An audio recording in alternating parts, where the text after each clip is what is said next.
todo día. Ya. Entonces estoy fuera de clase. Sí. Hay la segunda oportunidad que señaló usted, que es cuando me van a cobrar la penalidad. Sí. Mi pregunta va, ¿qué documentalidad? O sea, estoy obligado a cobrar esa penalidad. No es que yo diga, ah, bueno, sí, pues no. No. Tú estás obligado. A excepción que con ocasión. De repente podría venir si o el LOSI o la Contraloría. No, claro. Estás obligado. Pero si él te justifica, tú ya no puedes aplicarlo.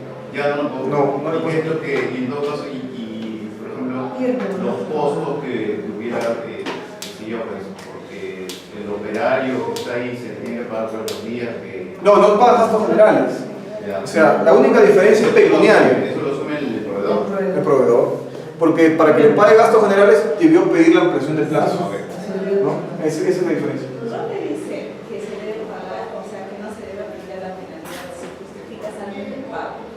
¿Cuál es la norma? No. Eso está, no lo dice la ley de contrataciones. O la ley de contrataciones lo dice, mejor dicho, en esta parte, en ese artículo que dice pagos demoras injustificadas. Entonces, por ende, cuando tú justificas algo, no tiene por qué aplicarte. Es una interpretación de lo que... Claro, es una interpretación que se hace. Y esa interpretación ya lo ha hecho el OCE. Porque antes la única manera de justificar una demora era con la ampliación del plazo. Era la única manera. Ahora ya no. Pero hay un plazo para solicitar. Pues se da la ampliación. La ampliación sí. Claro. La ampliación sí.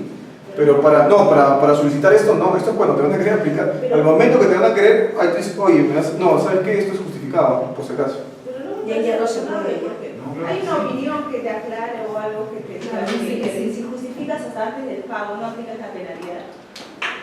Cuando te van a querer pagar, ¿no? Ahí, acuérdate que la penalidad, ¿cuándo la aplicas? En los pagos a cuenta o en el pago final o incluso en la liquidación o en la garantía. Entonces, cuando depende de la manera de pago, ¿no? Porque la cosa es cuando te van a querer pagar y tú vas a ver que es incompleto. Es más, si tú eres un proveedor diligente y ya sabes que te van a aplicar la penalidad, yo te sugiero que tú deberías ya mandar tu cartita diciendo, oye, por si acaso me demoré por eso. Justificar. Exacto. No hay un procedimiento en qué momento, si la pregunta va por ahí. No. Pero dice antes, claro, con ocasión de la aplicación de penalidad. Así es. Si es que no lo presentas en el tiempo, solicita la ampliación. Pero sería bueno que nos proporcione en todo caso, porque es importantísimo. Hay muchas empresas que incurren en esta clase. Ya, no, es una opinión, que con cargo a buscarla, ¿ya? Sí, por favor. Ya. Te voy a dejar mi correo más tarde, cualquier consulta. El criterio debe estar sustentado, ¿no? No, sí está sustentado. Claro. Ya. Entonces vamos a continuar. Nulidad de contrato. Existen causales de nulidad, ¿no? La resolución también tiene sus causales, hemos visto. ¿Cuál es la diferencia entre una nulidad y una resolución contractual, por favor, mis amigos, los abogados? ¿Es lo mismo una resolución que una nulidad? A ver, clases de segundo año de Derecho. A ver, ¿quién me ayuda? Señora, a ver. No, por eso le corresponde a usted. Yo tengo que darle gracias a los compañeros. Usted vino de conocimientos a ver, pero si yo vengo a hablarles. No, a ver, ¿quién sabe? ¿Alguien sabe? ¿Cuál es la diferencia entre resolución y nulidad? ¿Es lo mismo? No. No es lo mismo, pues. ¿Cuál es? La nulidad nunca hubo contrato. Cero, nació con un vicio, ¿no? Una resolución que el vicio. Escuchen, por favor. Es después. Escuchen. Doctora, no voy a arreglar, mejor termine usted. Déjalo entonces hablar. Entonces, en la resolución justamente el vicio se da dentro de la ejecución del contrato, ¿no? Entonces, de acuerdo a tal causal que yo he estipulado, justamente solicito la resolución de este contrato. La diferencia está en los momentos del vicio. En realidad es una cosa, y por esa oportunidad, por esa diferencia de oportunidad, el vicio se ha denominado de dos maneras, ¿no? Una cosa es vicio estructural, ¿ya? Y otra cosa es vicio funcional, ¿ya? Entonces, en realidad, tiene que ver la diferencia entre en qué momento ocurre el vicio. y de qué tipo de vicio estamos hablando. Por lo tanto, para que se forme un contrato, tiene que haber elementos constitutivos del contrato. Es decir, que tienen que cumplirse ciertos requisitos. Si no se cumplen esos requisitos, el contrato, si bien es cierto, aparentemente existe, pero está viciado y es sancionable con la nulidad. Desde que se declara nulidad, el contrato va a ser como que nunca existió. ¿Ya? ¿Cuáles son esos elementos constitutivos en el derecho civil? Acuérdense, clases, ¿no?, de derecho. El fin lícito, manifestación de la voluntad, agente capaz, ¿no? Entonces, si no existen esos elementos, el contrato está viciado. Por ejemplo, en un contrato de compra-venta entre una sociedad de gananciales, ¿sí sabemos lo que es una sociedad de gananciales? ¿No? Un matrimonio con régimen patrimonial común, ¿verdad? Ya. En una compra-venta de un bien inmueble, de una sociedad de gananciales, con un tercero, si yo solamente vendo el inmueble, yo soy el esposo, supongamos, sin manifestación de la voluntad de mi esposa, y el comprador de buena fe cree que yo soy el único propietario porque en registros públicos el inmueble está inscrito a mi nombre, incluso como soltero, en el DNI. Porque la realidad supera la norma, ¿verdad? Existen muchas veces, mi DNI está como soltero y estoy como 20 años casado, ¿no? Hay este tipo de personas que no cambian el DNI ni se quieren poner el anillo, ¿ya? Entonces, ¿qué pasaría en ese caso? Ese contrato está viciado, ¿ya? Ese contrato de compra-venta está viciado porque necesito la manifestación de la voluntad de mi esposa, ¿ya? Podría estar viciado. ¿Podría ser causal de nulidad? Sí, ¿ya? De repente te das un juicio, de repente no lo declaran nulo en un juicio porque la nulidad se declara judicialmente, ¿ya? Pero acuérdense de que en civil también existen principios registrales, ¿no? El principio de buena fe registral, el principio de publicidad registral. Entonces, en ese caso, yo te aseguro que por los principios registrales no van a declarar la nulidad, porque van a decir que el señor lo compró de buena fe. Pero, entonces, hay un defecto, un vicio, defecto es vicio, en la estructura, en la formación del contrato, y eso es nulidad. Pero si existe un defecto o algo que imposibilite la ejecución del contrato luego de suscrito, por ejemplo, un caso fortuito fuerza mayor, ¿no? Es decir, necesito, vamos a suponer, que me pintes este colegio o esta entidad, y hay un terremoto, igual la entidad, la estructura se va abajo. ¿Qué vas a pintar ahí? Nada, pues. Entonces ahí hay un defecto, un hecho material que ha ocurrido luego de la suscripción del contrato que me imposibilita seguir ejecutando el contrato, con la ejecución del contrato. Entonces, ¿eso es causal de qué? ¿De nulidad o resolución? Resolución. ¿Ya? Porque no tiene nada, el contrato se ha estructurado bien, no hay ningún defecto en la formación del contrato. ¿Ya? Entonces, no es nulidad. Y esa es la lógica, ¿ya? Entre nulidad y resolución de contrato. Y en el Estado, estas causales en realidad ya están relacionadas con el tema estructural, pero ya las han puesto taxativamente, es decir, lo han establecido literalmente. ¿Cuáles son las causales? Si se contrata pese a haber estado en alguno de los impedimentos del artículo 11. Recuerden que en el artículo 11 de la ley existen impedimentos para suscribir contratos con el Estado. Por ejemplo, ¿quién no puede suscribir contratos con el Estado? El presidente, los congresistas, los ministros, el gobernador. Bueno, ya se llama gobernador, ¿no? Ahora se llama, no, sí, gobernador regional. Antes era presidente regional. Ya no son presidentes. Ya. Todos ellos están imposibilitados. Hay una lista taxativa, ustedes pueden revisarla ahí en el artículo 11. Si hay un contrato que se suscribe con alguno de ellos, ese contrato va a ser exacto, puede ser declarado nulo. Puede ser declarado nulo. ¿Qué más? Transgresión al principio de presunción de veracidad. Ese principio de presunción está recogido en la ley de procedimiento administrativo general, ¿no? Se presume que todos los documentos que obran, que se presenten, son verdaderos. ¿Se puede hacer fiscalización sobre esos documentos? Sí, ya va a terminar el tiempo. Tengo unos casos que me gustaría compartirles, pero no me va a dar el tiempo. Voy a terminar con esto primero. Se presume que son verdaderos, pero puede ser que esos documentos sean falsos. Haya falsedad o existe información inexacta en el documento. Eso es lo que castiga la ley de contrataciones. Entonces, si hay un documento falso que ha formado el contrato, por ejemplo, en la oferta se presentan certificados, ¿verdad? Entonces, si hay un certificado falso, en realidad, ¿qué está afectando eso? La idoneidad del contratista. El contratista nunca ha sido idóneo para suscribir esa contratación, nunca hubiera cumplido el requerimiento. Entonces, en ese supuesto se podría declarar nulidad.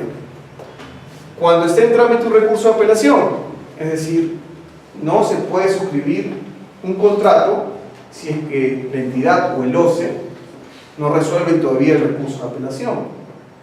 Eso también está castigado con la nulidad.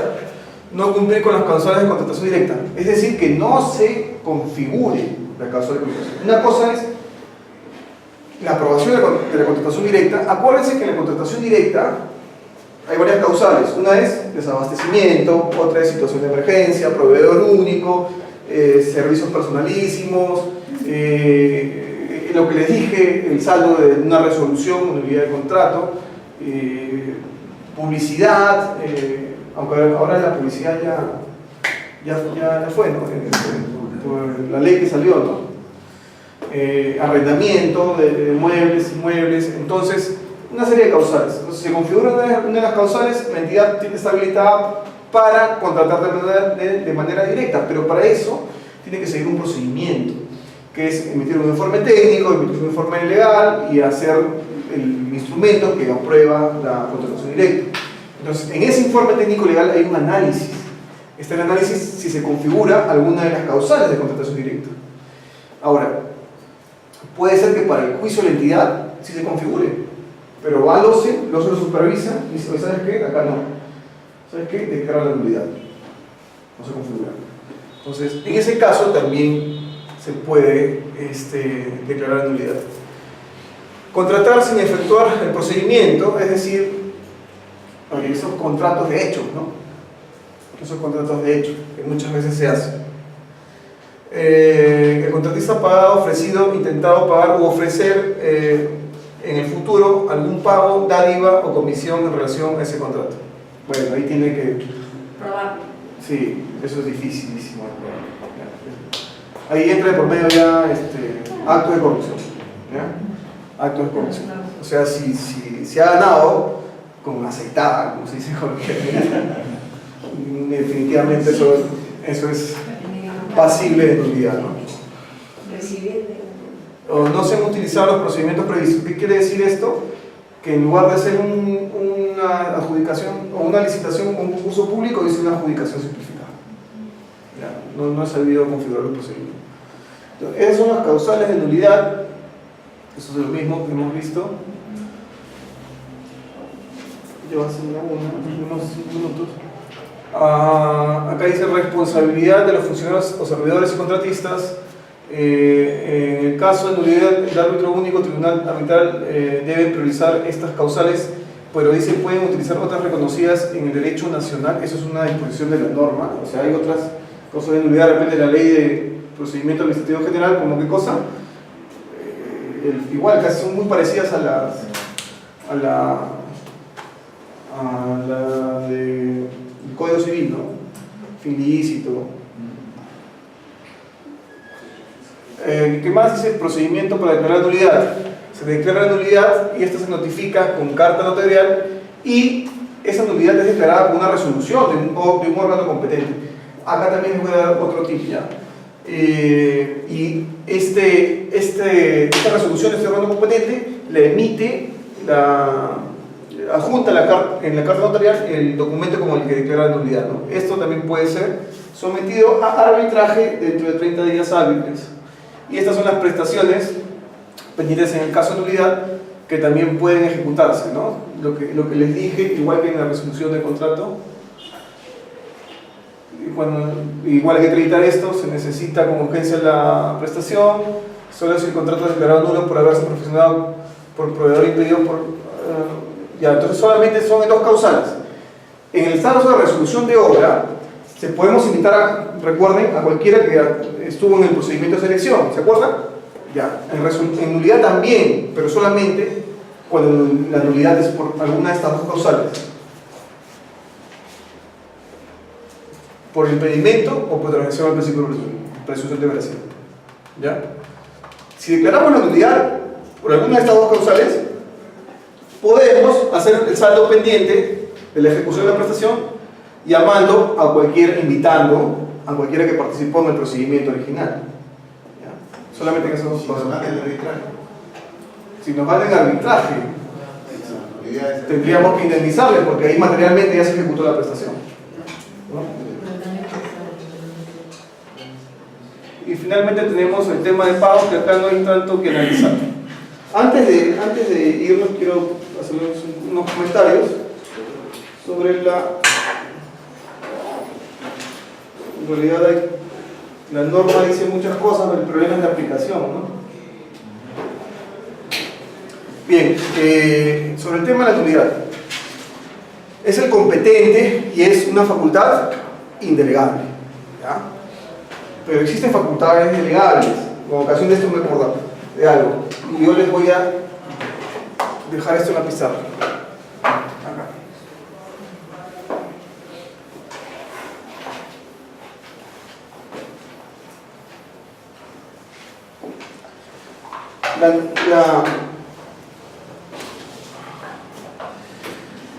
Cuando se delega, hay cosas que son delegables. Una de ellas, por ejemplo, es la aprobación de prestaciones adicionales, pero al nivel jerárquico inferior siguiente, o sea, del titular a que siga. Ojo cuando ustedes van a pedir informe técnico del área usuaria. El área usuaria siempre se tiene que manifestar, ¿para qué? Para las adicionales, ¿no? Para las ampliaciones de plazo, para diversos trámites. Ojo con eso, ojo para saber identificar quién es el órgano encargado de las contrataciones en tu entidad. Tienes que tener mucho cuidado. Porque existen entidades que en el ROF, ¿qué es el ROF? De Organización de Funciones, ¿ya? Existen entidades que en el ROF solamente tienen dos niveles de gobierno. Dos niveles de gobierno. Por ejemplo, está el titular de la entidad, o tres, de repente. Y acá, incluso al lado de él, está el secretario general. Puede ser. ¿Ya? Eso puede ser y al lado, debajo del secretario general, están los órganos de línea. Órgano de línea 1, órgano de línea 2, órgano de línea 3. ¿Ya? O también están los órganos de apoyo, ¿no? Que puede ser, por ejemplo, el área de infraestructura, el área de créditos, no sé, cualquier área, depende del fin de la entidad, ¿no? La naturaleza de la entidad. Ya. Ocurre lo siguiente en algunas entidades, en este escenario.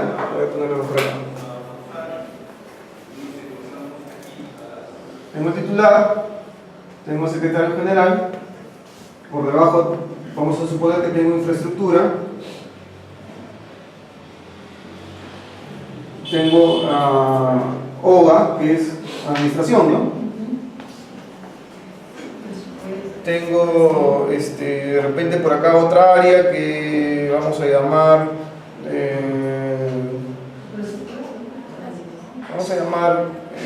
crédito, vamos a poner así, ¿ya? Y por debajo, y ahí muere el ROFA.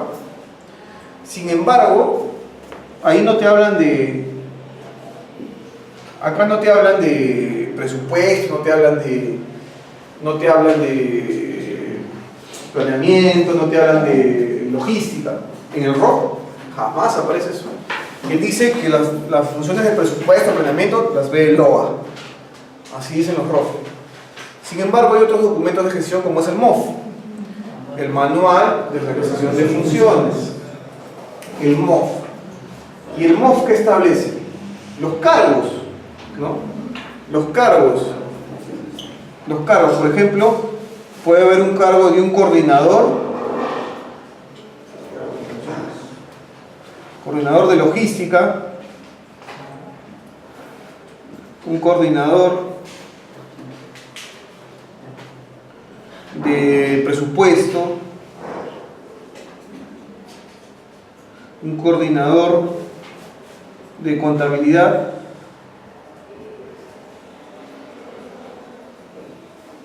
ya, todo eso puede estar en el MOF, ¿no? El jefe de asesoría legal, acá también por ejemplo está asesoría legal aparte, ¿no? Asesoría legal. Ahí están todos los cargos, pero el MOF te habla de cargos, ¿ya?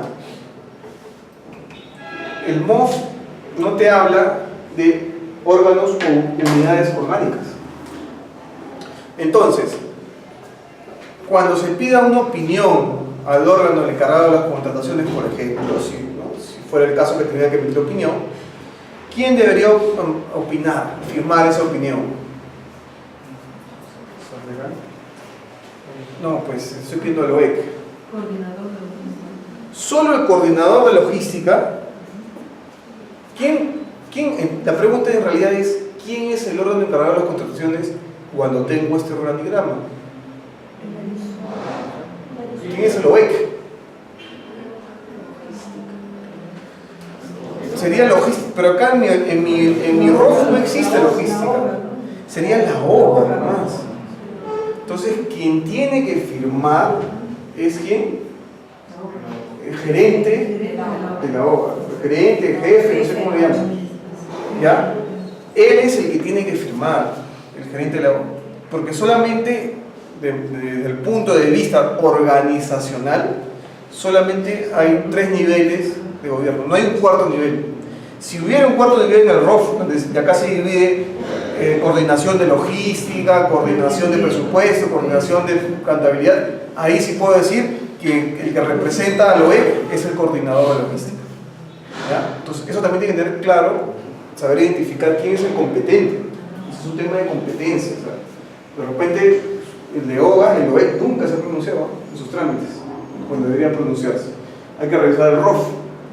¿Ya? Hay que revisar el ROF. Bien, señores, tengo hasta aquí ya conmigo el día de hoy. Ha sido un gusto, yo no lo veo, igual les voy a dejar acá mis datos por si necesitan.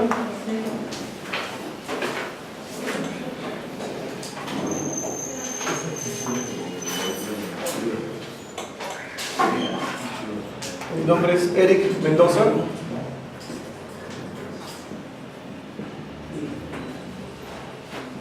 Está mi correo para mi número y correo solo para contrato, por favor.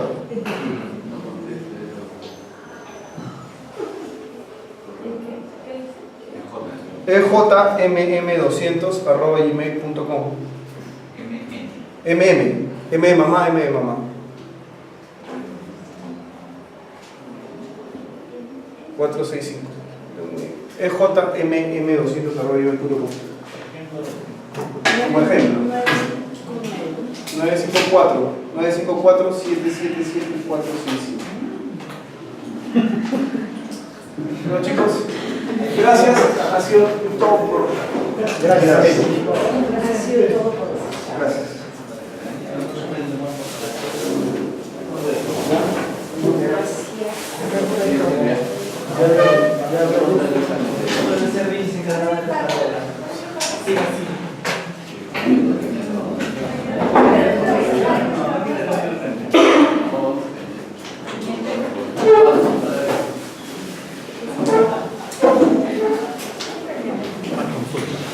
Sí.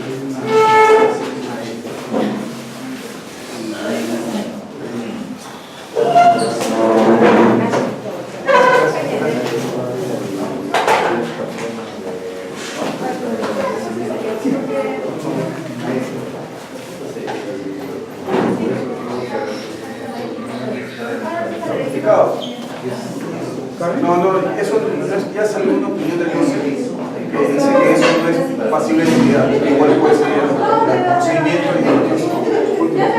y Sí, ahí escríbeme, ahora recordar y te la vamos a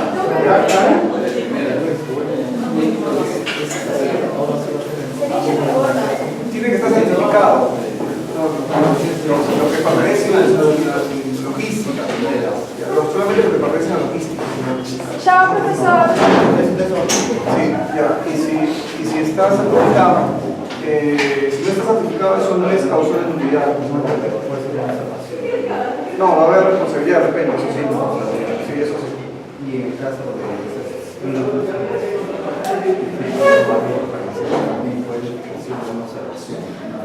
sí, o como de repente y de que nos lo mueve. Gracias.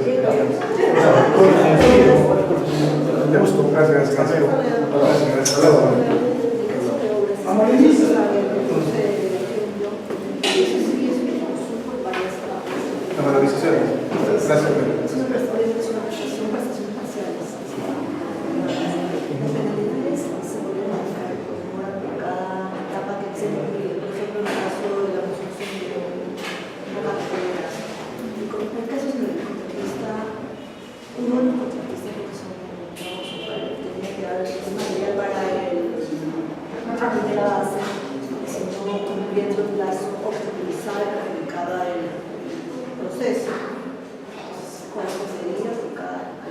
Desde mi punto de vista, yo creo que no. Yo veo que lo hacen las entidades. Va a depender de qué estamos hablando, si son obras por etapas, porque a veces hay obras por etapas, ¿no? Y si la etapa en sí mismo ya se puede disfrutar, ¿no? Ya cumple en sí mismo, ahí sí. Claro, sí, al finalizar, claro, se ha cumplido la finalidad de que se ha terminado, pero sí. No, o sea, hay veces hay obras por etapas, ¿no? Entonces ahí se puede hacer. Pero desde mi punto de vista, yo creo que no, o sea, si tú incumples el cronograma, entonces tendrías que poner como otra penalidad. Sí, Por eso lo tendría por cada etapa, entonces. pero estableciendo como otras penalidades. Ah, una finalidad. Pero por mora, entonces, la mora no sería cuando no se ha cumplido con la finalidad. La prestación principal. Sí. Ah, gracias, hasta luego. Gracias. Bueno, un gustazo. Igualmente. Estoy llamando en otro día, no solo una. Ya, estoy bien. Ya, lo tengas identificado. Gracias. Gracias.